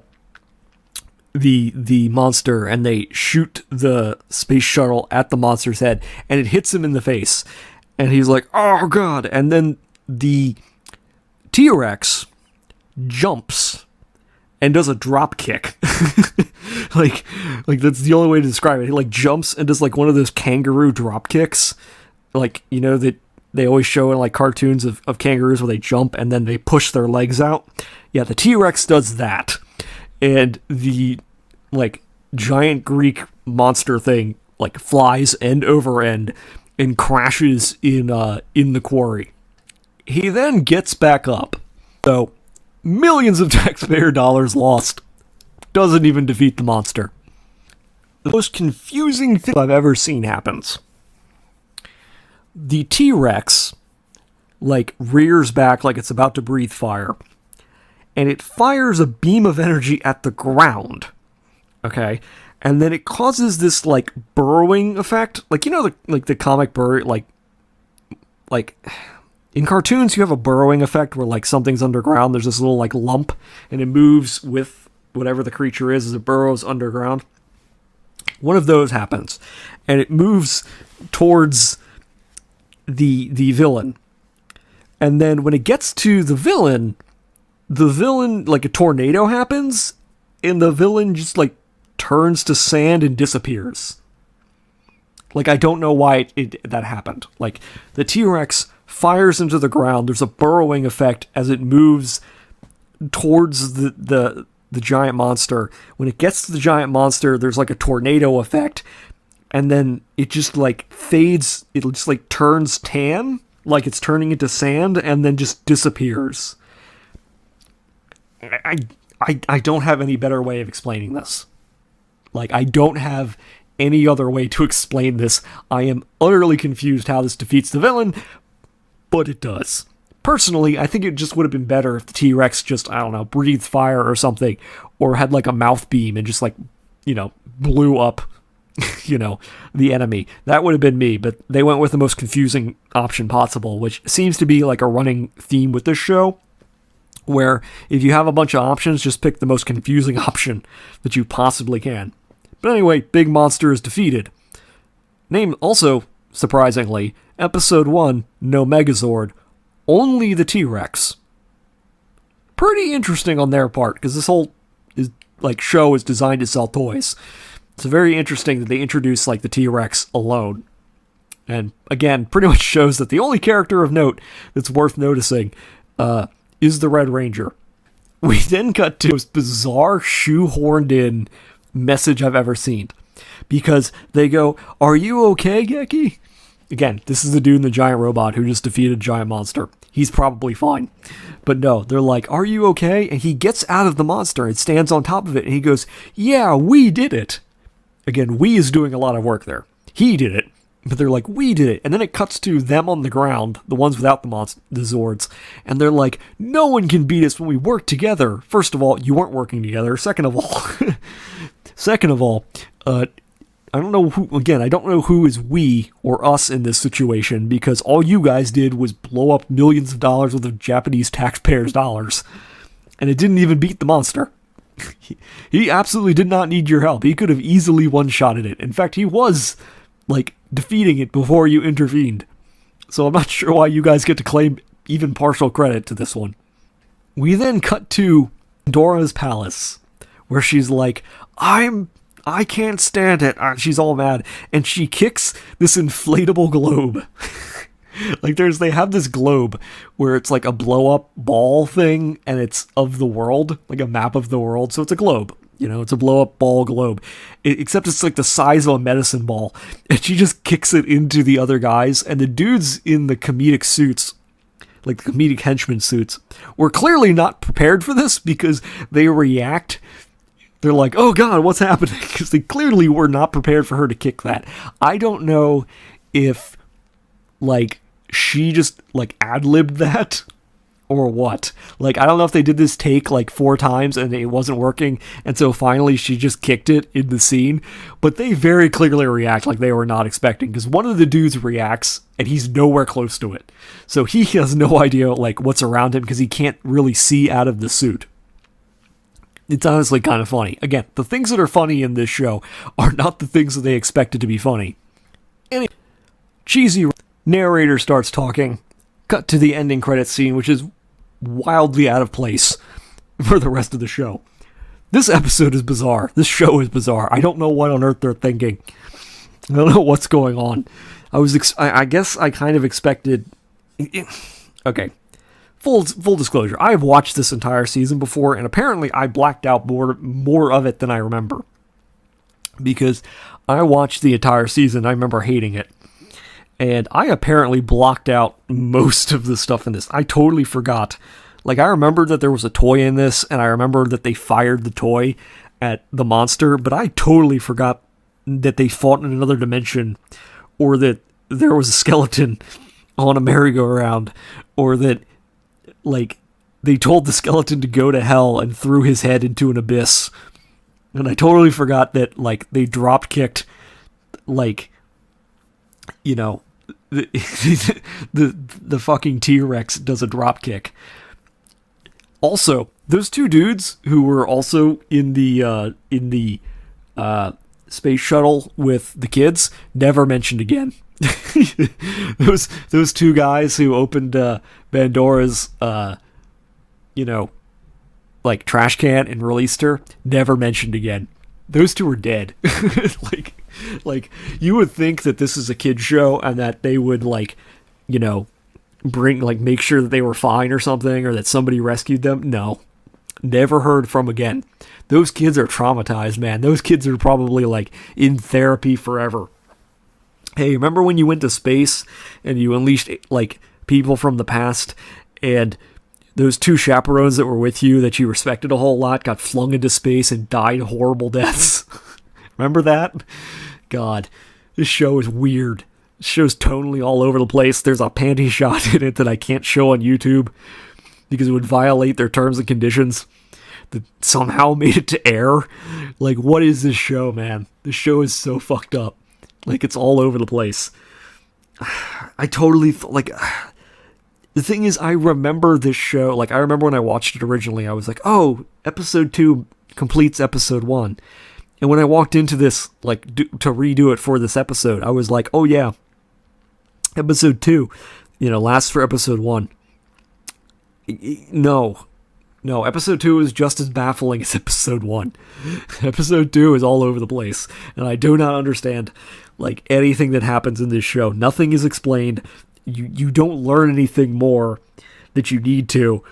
It raises more questions than it answers. And I know we're only in episode 2. But holy God, man, nothing grounds this show. I think that's what bothers me the most. Very little of this show feels grounded in any kind of, like, basic reality. And I don't mean, like, reality as in, like, our reality. I mean, like, the show has to have some kind of internal logic. Okay, so, like, its reality has to have, like, rules that everything abides by. Okay? So, like, if you introduce something, it has to fit within the universe or within the logic of the world that everything takes place in. Does that make sense? Like, so, like, I guess the way to put it is like, when you start the show off, it's like, okay, there are some things that you can accept right off the bat. Like, okay, you have these warriors from another time period, basically from far in the past, and they've been sealed away, and, you know, now they're back to save the world again. Okay, you can accept that. You can accept there's giant robots, and there's monsters, and there's, you know, somebody who makes them.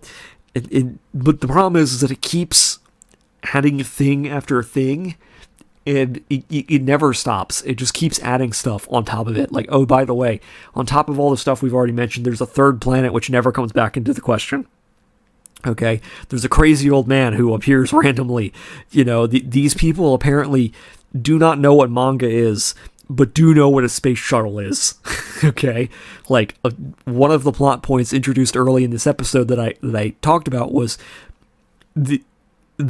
he's looking at manga and going, wow, look at this stuff, and from the future, and yet they all apparently just know what a space shuttle is. They all know what a missile is. You know, they are all unfazed by all these modern things, by motorcycles. Again, we see depictions of the past that they were in, where they fought using cavalry, where they rode dinosaurs, you know?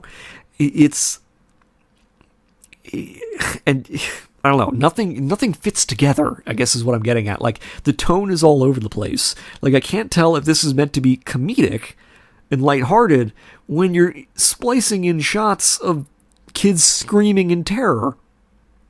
Like, how do you square this circle? I don't know if you can. It doesn't seem like you can. It's all over the place. I don't know. There's a lot to be desired. There's some good stuff here, as I commented on. There's good stuff in this episode. Again, I really like fight choreography for the most part. It's very basic, but it's fine. Their use of practical effects is always good, because practical effects are always great. I would say that most, like, monster designs are fine. I would say that, like, it's shot competently for the most part. That's the weird thing. Like, they have all these shots which feel like they should be in something else, because you can look at them and go, okay, these shots are designed for, like, a comedy scene. Like, you have high, like, really fast edits. You have shaky cam. You have, like, you know what it reminds me of? Like, the shots of the toy space shuttle, like, going through the road, reminds me of an old Mr. Bill thing. For those of you who know what Mr. Bill is, the, like, claymation doll thing where they constantly, like, set on fire and crushed the doll and he went, oh no, like that whole thing. There was a scene that they did with a toy car where they strapped a toy car to the back of a real car and they started driving and they filmed it. And it's filmed the same way. Like, it's filmed, like, in there it's meant to be comedic as it flies all over the road. In this case, it's meant to be serious, but it's filmed exactly the same way with the exact same shots. And it's so weird because there's, like, they're filming, like, again, they're filming a shot which I think is meant to be, like, suspenseful, but it's interspliced with, like, comedy roadwork scenes. It's interspliced with a guy who thinks that it's aliens. It's interspliced with a panty shot. It's so weird. It's all over the place. Tonally, it's all over the place. I do not know what they're going for. I genuinely don't understand, like, what I'm supposed to take away from a lot of these scenes. Am I supposed to be horrified? Am I supposed to be laughing? Am I supposed to be, like, you know... And I can't imagine kids would understand it. Maybe kids just like things moving around. I don't know. Maybe it's just I'm the wrong target audience, but I don't know, man. I don't get it. I would love to be a fly on the wall and, like, hear the discussions where they made the decisions to edit things this way. But yeah, that's episode 2, man. If people like this, we might do episode 3. I don't think I'm going to do all 50 episodes. But yeah, that's episode 2. See y'all later.